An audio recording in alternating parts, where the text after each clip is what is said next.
officially summer inside the AT&T Center after faulty air conditioning caused temperatures to rise over 90 degrees on the court.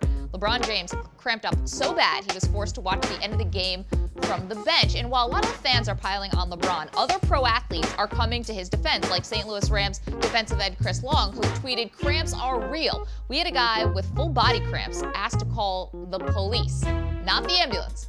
The police. That's bad." Seattle Seahawks wide receiver, Super Bowl champion Doug Baldwin tweeted to Richard Sherman, "Remember that cramp you got in your sleep our rookie season? Told me to call your mama."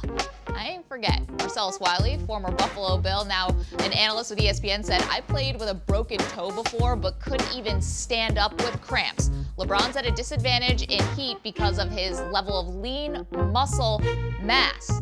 We asked you to caption this photo of LeBron, and here are the best of the bunch. Why the bleep did I choose to wear these European capri pants in this heat? Hashtag pampering might all those jokes. Okay, fan tweet number 2, didn't know Space Jam 2 was already filming. I bet a lot of those guys would be in Space Jam 2, just as a side. Another fan tweet, must move on. Must move on. Who am I kidding? Flop and fall. My favorite scene from Spaceballs, the desert scene. Comb the desert.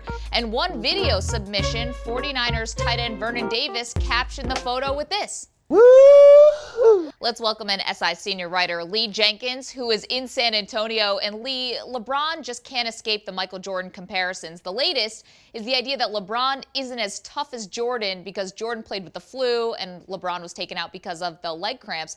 Apples to oranges to anyone who knows athletics, but does it seem like LeBron is almost being punished for not being Michael Jordan?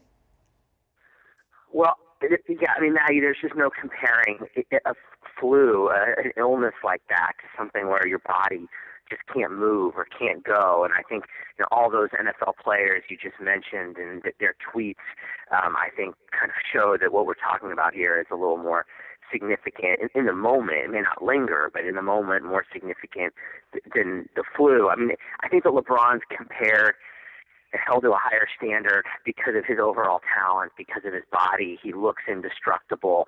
In some ways, he has been indestructible throughout his career.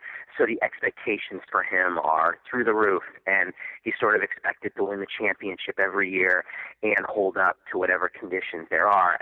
Despite his great strength, his indestructible body at times, this is an area where he is vulnerable. He suffers from cramps. He cramps up pretty easily. I'm not a doctor, so I don't know. I don't know the science of it on if his lean muscle mass, if the amount of muscle mass he has contributes to that.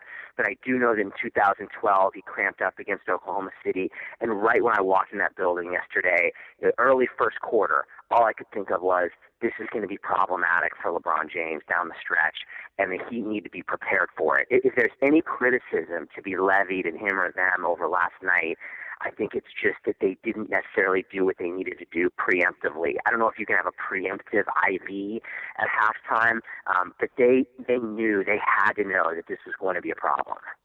Of course, we're going to expect some medical care for LeBron James going into Game 2. Lee, strategy-wise, what are you expecting from both the Heat and the Spurs as we head into the next game? I thought the Heat actually played pretty well. I mean, through 3 quarters, I thought they did what they wanted to do. They were sort of back to their ball hawking, trapping defense. They forced a ton of turnovers, I think 23 turnovers that led to some easy transition points. Dwayne Wade looked good. I don't know that there are wholesale changes that they have to make. I mean, they kind of gave up on the game, it felt like, late in the fourth quarter. It was so hot in there. They see LeBron kind of getting carried off, and it was like they just kind of let go of it. But before that, they'd really put themselves in position to steal one. I mean, they're going to need a little bit more from Mario Chalmers. He gave them absolutely nothing. He was in foul trouble. And they need him as much for defense as offense on Tony Parker, because where it kind of comes undone for the Heat against the Spurs, when Parker's getting in the middle, defense is collapsing, Spurs kick the ball out, swing, get an open three-point shooter. In order to defend that three-point line the way they need to, the Heat, it takes a ton of effort, sustained effort from a very short number of guys for a long time. And I think the Heat took its toll on them last night. They're going to have to give a 4-quarter effort, and I think they will. I mean, this is a team that did not lose back-to-back games in the playoffs you'll see this stat a lot. It goes back to 2012 against Boston. They haven't lost consecutive games in the playoffs, and I think you'll see a really strong performance out of them. The last time LeBron was under this kind of microscope, that Boston series also, he responded. So, I think that he'll respond again. But Lee, if LeBron James has to battle these cramps for the rest of the series, do you give Miami any shot? Well, he won't. I mean, it'll be Arctic in there on Sunday, I bet. And then I think in South Beach they'll probably jack it up to like 40 degrees. We're all gonna have to buy parkas because they're not gonna allow, whatever happened down here.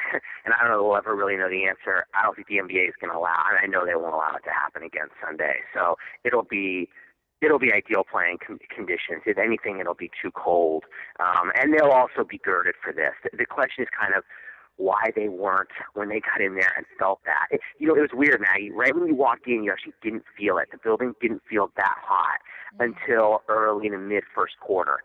And that's when I'm sure the Heat realized this could be an issue for LeBron. And maybe it was too late. Maybe they were unable to do the things they had to do. But this is something he's going to have to deal with, I think, probably the rest of his career, and that they're just going to have to be very aware of.